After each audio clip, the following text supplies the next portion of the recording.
What is now the most successful fundraising event for breast cancer started with a promise between two sisters more than 30 years ago. Susan G. Komen grew up in Peoria and fought a courageous 3.5-year battle with breast cancer before succumbing to the disease in August of 1980. Before Susie died, her little sister Nancy promised she would do everything in her power to end breast cancer forever. In 1982, the promise became Susan G. Komen for the Cure. Good evening, I'm Ashley McNamee. And I'm Marciana Hester. The story of breast cancer is the story of people. The people who have been diagnosed, lost a loved one, and those working day in and day out to find a cure. Tonight we'll share with you some of the stories of breast cancer as we take you through the hearts of survivors and Memorial Race for the Cure participants, all with one mission: to find a cure.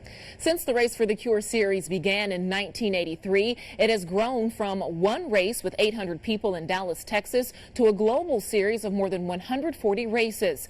With millions joining together to Race for the Cure, the series of 5K runs and fitness walks raises funds and awareness while celebrating breast cancer survivorship and honoring those who lost their battle with the disease.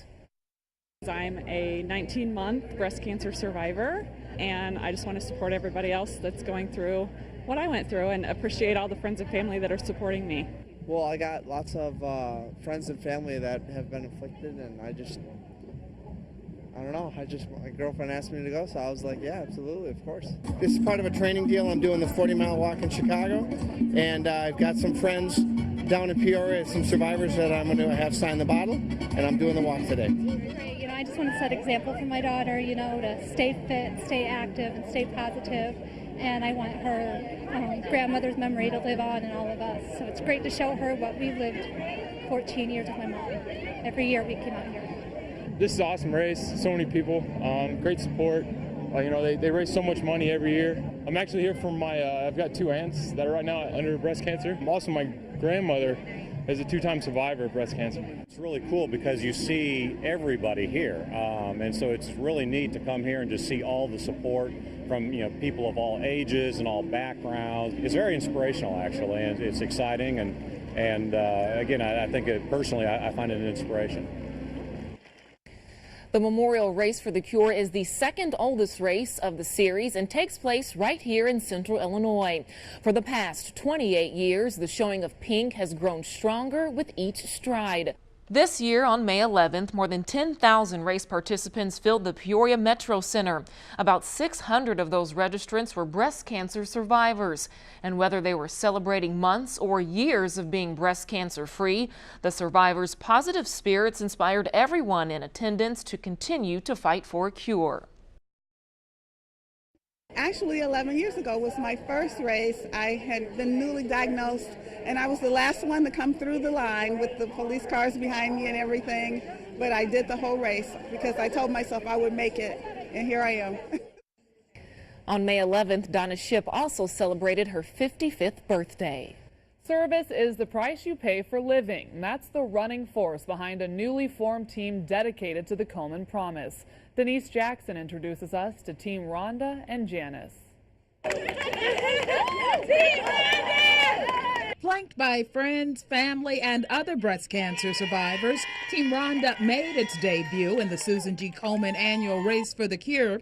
Since her diagnosis 1 year ago, Rhonda Guyton has been busy. The last year has just been crazy. I can't even put it into words, and just through God's grace and mercy, I'm here to walk and run amongst other survivors, my family and friends, the community that supported me through this last year. Another survivor, Janice Parker, was inspired by Rhonda and has teamed up with her. Parker says her mother and aunt both died from breast cancer. In our community, we tend to keep it inside and not reach out and educate others. So to me, that was vital. That's what happened with my mom and her sister. They didn't communicate about the disease. Parker's sisters are also on the team that has 62 members. So far, they've raised nearly $9,000. Every year, I donate to it and everything because of my mom's death. And then my dad had cancer. We lose so many of our loved ones to cancer.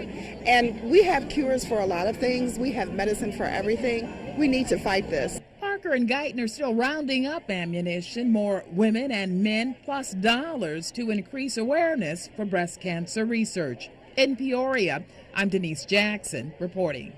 The effects of breast cancer go beyond a diagnosis. Every year, the Komen Memorial affiliate hosts a contest for area children to design the Kids for the Cure t-shirt.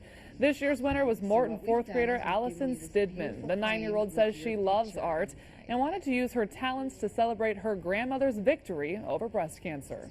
And she was a survivor because she got treated and she survived. So now she's going to be walking the race with me, and that inspired me to do this. Allison encourages kids to remind their moms and loved ones to do a monthly breast self-exam and get screened, and also to make healthy choices. We will talk more about these preventive measures after the break. Stay with us. I'm a survivor. It's been 6 years, and I got to tell you, it was a long road. 2 years chemo, radiation. It's a hard fight, and I just want to let other women know that they can get through this.